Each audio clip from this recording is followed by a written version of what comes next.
두 아들의 비유를 통해서 예수님께서 설명하시는데 세례 요한과 연결해서 말씀하시는 바가 있습니다.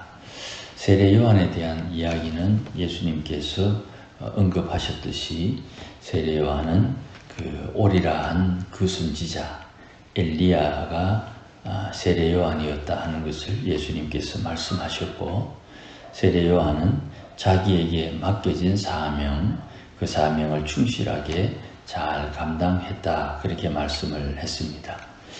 요한복음에는 하늘에서 성령이 비둘기처럼 임하는 그 사람이 성령으로 세례를 주는 분이다, 그렇게 언급을 했고, 공관복음에서는 좀 특이하게 예수님께서 세례 요한이 죽었다는 소식을 듣고 배를 타고 건너편에 갔다가 거기에서 예수님께서 사람들을 고치시고 몰려든 그 사람들이 먹을 것이 없을 때 마치 성령을 나누어 주듯이 먹을 것을 나누어 주는 오병이어의 표적을 행하십니다. 그 행위가 표적을 행하신 그 예수님께서 나누어 주신 것, 그게 이제 사람들에게 필요한 것, 그것이 좀 영적인 표현으로 생명, 또 성령, 이렇게 연결해서 우리가 묵상을 해보면 세례 요한의 그 먼저 하신 일, 주의 오신 길을 예비하는 그 사역이 구체적으로 어떻게 적용되는지를 우리가 충분히 묵상할 수 있고, 하나님의 교회에 이것이 적용이 될 때는 하나님께서 하시고자 하는 일을 위해서 먼저 세례 요한과 같이 어떤 일을 행하는 사람과 그 일을 통해서 주님이 하시고자 하는 일에 영광을 나타내시는 것, 두 개가 앞과 뒤가 하나로 묶여지는 패키지를 우리가 지혜롭게 잘 살피면 하나님의 교회에 나타나는 표적과 같은 일을 잘 깨달을 수 있으리라, 그렇게 생각합니다. 그런 지혜를, 또 그런 눈을 뜨는 은혜가 있기를 바랍니다. 오늘 본문에서 예수님이 세 번째, 성전에 들어오고 난 뒤 세 번째 일인데 성전에서 가르치셨다 그럽니다. 성전에서 사람들에게 가르칩니다. 그러니까 사람들이 주위에 몰려 있다는 뜻이죠. 그때 사람들이 예수님에게 몰려 있는 것 자체를 대제사장들이 또 백성의 장로들이 견디지를 못하는 거예요. 좀 안 좋은 표현으로 예수님에게 백성들이 몰리니까 대제사장들과 백성의 장로들이 자기들에게 와야 되는 관심이 예수님에게 가서 자기들이 뭔가 빼앗긴 듯한 마음을 가지는 것 같아요. 우리 시대의 말로 표현하면 열등감이라고 표현할 수 있고 질투라고 표현할 수도 있습니다. 그래서 예수님에게 이제 시비를 거는 거예요.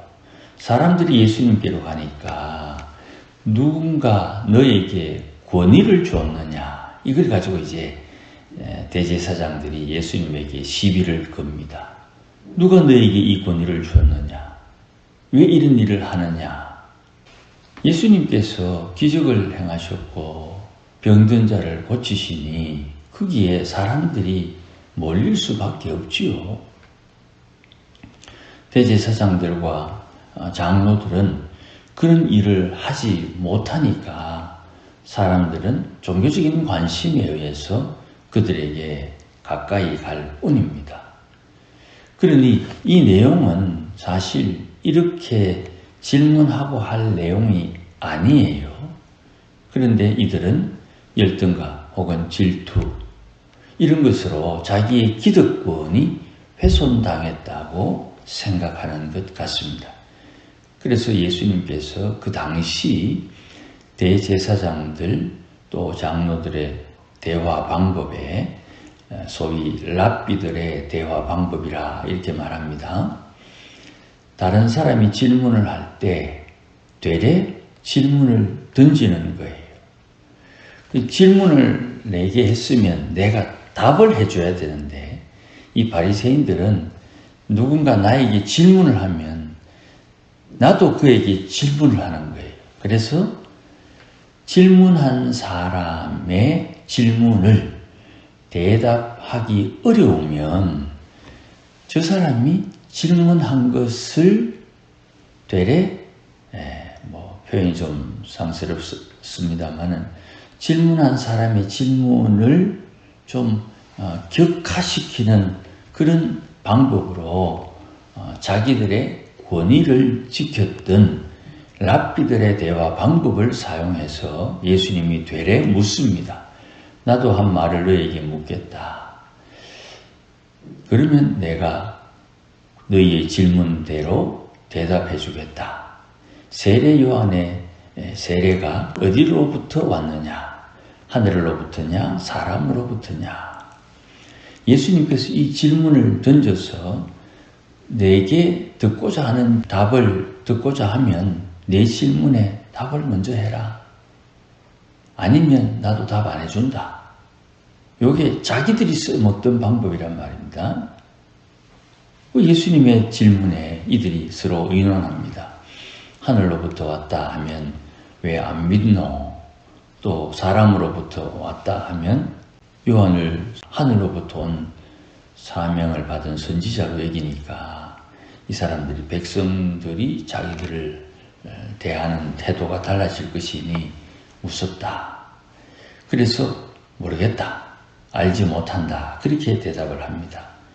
예수님께서 여기에 대한 응답으로 너희가 요한의 세례가 어디로부터 왔는지 모르니 내 대답을 들을 자격이 없다. 이렇게 응답을 하는 것입니다. 그리고 이 대제사장들과 백성의 장로들은 내 질문에 답을 받을 자격이 없는데 주위에 있는 사람들에게 이제 질문을 하는 것입니다. 두 아들이 있는데 맏아들은 포도원에 가 일하라 그랬더니 예 하고 안 갔다.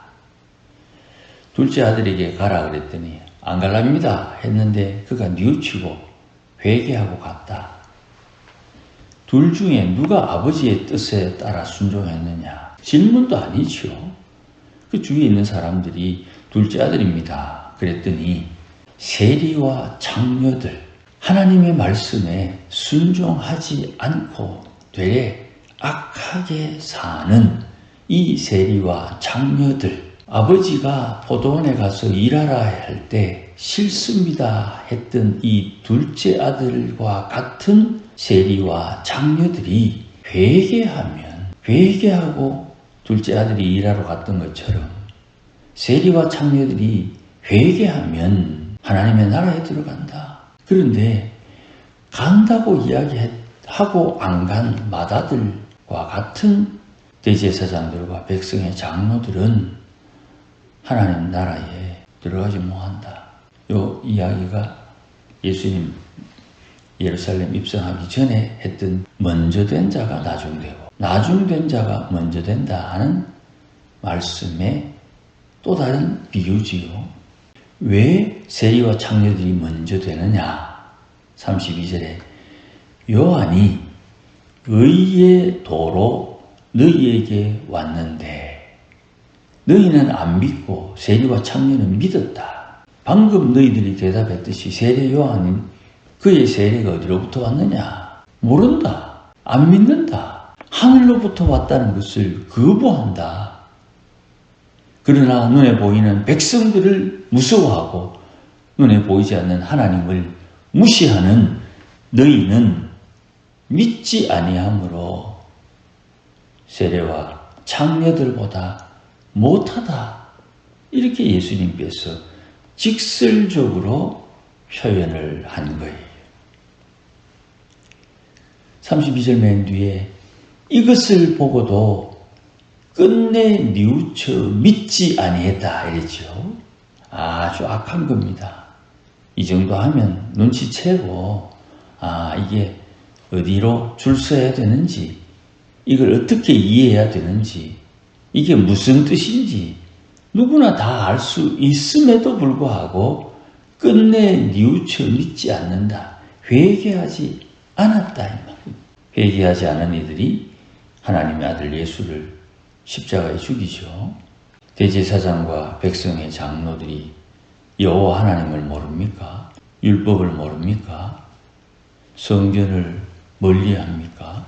저들이 하나님을 잘 섬기고 이 나라의 지도자 엘리트로서 자기들이 무슨 일을 어떻게 해야 하는지를 잘 알고 있는데 그럼에도 불구하고 회개하지 않고 믿지 않고 뉘우치지 않아요. 끝내는 자기들이 하나님을 잘 섬긴다고 생각했는데 자기들의 허물을 들추어내는 이 예수님을 없앤다.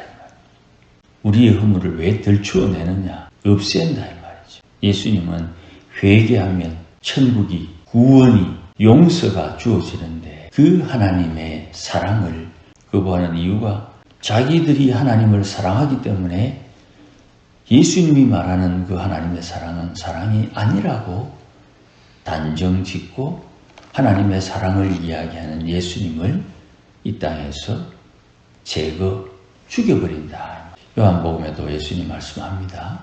하나님을 사랑하는 사람들, 그들을 옥에 넣고 핍박하고 죽이는 사람들이 스스로 생각하기를 이렇게 하는 것이 하나님을 사랑하는 법이라고 생각하면서 하나님을 사랑하는 사람을 핍박하고 괴롭히고 그들을 잡아서 공회에 넘긴다. 부모 자녀 관계를 훼손하면서까지 그렇게 하나님을 그릇되게 사랑한다는 것을 이미 예수님께서 지적을 하십니다. 말씀을 대할 때 말씀을 묵상함으로 우리의 신앙과 믿음이 자라 깨닫는 자가 되고 하나님을 섬기는 우리가 성령께서 말하는 하나님 사랑하는 법인지를 스스로 잘 살펴야 되는 것입니다. 말씀을 전하는 자도 이 말씀에 매여야 되고 듣는 자도 이 말씀에 매여야 되고 누구든지 주의 이름을 불러야 구원을 받는 것입니다. 예외 없습니다. 누구도 하나님 앞에 예외가 없습니다. 예수님도 이 땅에서 하나님의 율법에 순종함으로 구원을 받았다. 히브리서 5장에 나오는 말씀이죠. 통곡하는 가운데 긍휼함을 입어 예수님도 구원함을 입었다 그랬습니다. 누구도 예외가 아닙니다. 그러니 스스로를 잘 살펴서 오늘도 나의 주, 나의 하나님과 동행하며 주님을 기쁘시게 하는 믿음의 권속들로 주를 섬김이 마땅한 것입니다. 이 은혜가 함께 하시기를 주의 이름으로 축복합니다. 기도하십시다. 하나님 아버지 고맙습니다. 돌이켜 우리의 하나님의 사랑을 잘 깨닫고 하나님 주시며 예비하신 하늘의 은혜와 복을 누리며 사는 믿음의 권속들 되게 하시고 돌이켜 회개하기까지 기다리시는 하나님의 사랑 저버리지 아니하도록 지혜를 주시고 믿음을 주시고 또 하나님의 은혜가 함께하도록 역사하여 주시옵소서. 예수님의 이름으로 기도하옵나이다. 아멘.